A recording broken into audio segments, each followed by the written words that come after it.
വയനാടൻ ടൂറിസത്തിൽ ഏറ്റവും അധികം സഞ്ചാരികൾ എത്തിയിരുന്ന വിനോദസഞ്ചാര കേന്ദ്രങ്ങളായിരുന്നു മീൻമുട്ടി വെള്ളച്ചാട്ടവും നീലിമല വ്യൂ പോയിന്റും. സുരക്ഷാ കാരണങ്ങളുടെ പേരിൽ കഴിഞ്ഞ 12 വർഷത്തോളമായി അടഞ്ഞുകിടക്കുന്ന കേന്ദ്രങ്ങൾ തുറക്കാൻ വഴിയൊരുങ്ങുകയാണ്.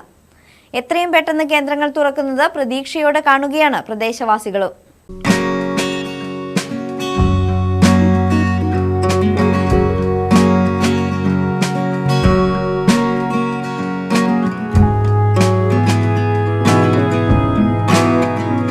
കേരളത്തിലെ തന്നെ ഏറ്റവും ഉയരം കൂടിയ രണ്ടാമത്തെ വെള്ളച്ചാട്ടമാണ് വടുവഞ്ചാൽ മീൻമുട്ടി വെള്ളച്ചാട്ടം.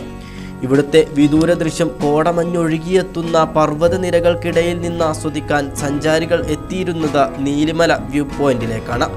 എന്നാൽ ഈ കേന്ദ്രങ്ങളെല്ലാം കഴിഞ്ഞ 12 വർഷമായി സഞ്ചാരികളിൽ നിന്ന് അകന്നു നിൽക്കുകയാണ്. ഒന്ന് മീൻമുട്ടി, ഒന്ന് നീലിമല വ്യൂ പോയിന്റ്, അതുപോലെ തന്നെ കാണാശ്ശേരി സൺറൈസ് വാലി വ്യൂ പോയിന്റ്. ഇത് മൂന്നും അടഞ്ഞു കിടക്കാൻ തുടങ്ങിയിട്ട് ഏതാണ്ട് 8 വർഷത്തോളമായി. ഇന്ന് വരെ പിന്നീട് അത് തുറക്കാൻ സാധിച്ചിട്ടില്ല. ഒരുപാട് ടൂറിസ്റ്റുകൾ വരികയും അന്വേഷിക്കുകയും ചെയ്യുന്നുണ്ട്.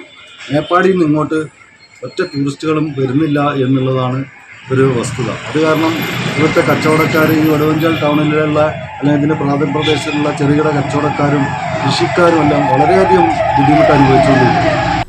Meenmutty, Neelimala view point, sunrise valley ഉൾപ്പെടെ 3 കേന്ദ്രങ്ങളാണ് മൂപ്പൈനാട് പഞ്ചായത്തിൽ അടഞ്ഞുകിടക്കുന്നത്.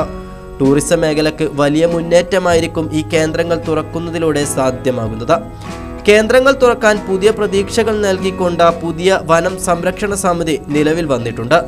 വനം വകുപ്പ് ഉദ്യോഗസ്ഥർ, പഞ്ചായത്ത് അധികൃതർ ഉൾപ്പെടെ പങ്കെടുത്ത യോഗത്തിലാണ് പുതിയ സമിതി നിലവിൽ വന്നത്. അതിവേഗം വികസിക്കുന്ന വയനാടൻ ടൂറിസം മേഖലയിലെ 3 പ്രധാനപ്പെട്ട കേന്ദ്രങ്ങളാണ് കഴിഞ്ഞ കുറേ വർഷങ്ങളായി അടഞ്ഞുകിടക്കുന്നത്. മീൻമുട്ടി വെള്ളച്ചാട്ടം, Neelimala, sunrise Valley view point എന്നിവയാണ് മൂപ്പൈനാട് പഞ്ചായത്തിൽ മാത്രം അടച്ചിട്ടിരിക്കുന്നത്. വിവിധ സുരക്ഷാ കാരണങ്ങൾ കൊണ്ടാണ് ഈ കേന്ദ്രങ്ങളെല്ലാം ഇപ്പോൾ അടഞ്ഞുകിടക്കുന്നത്. ആവശ്യമായ മുൻകരുതൽ നടപടികൾ സ്വീകരിച്ച് ഈ കേന്ദ്രങ്ങളെല്ലാം തുറന്നു നൽകണമെന്നാണ് നാട്ടുകാരും ആവശ്യപ്പെടുന്നത്. ഫൈസ് നെടുമ്പാല, മലനാട് ന്യൂസ്, മേപ്പാടി.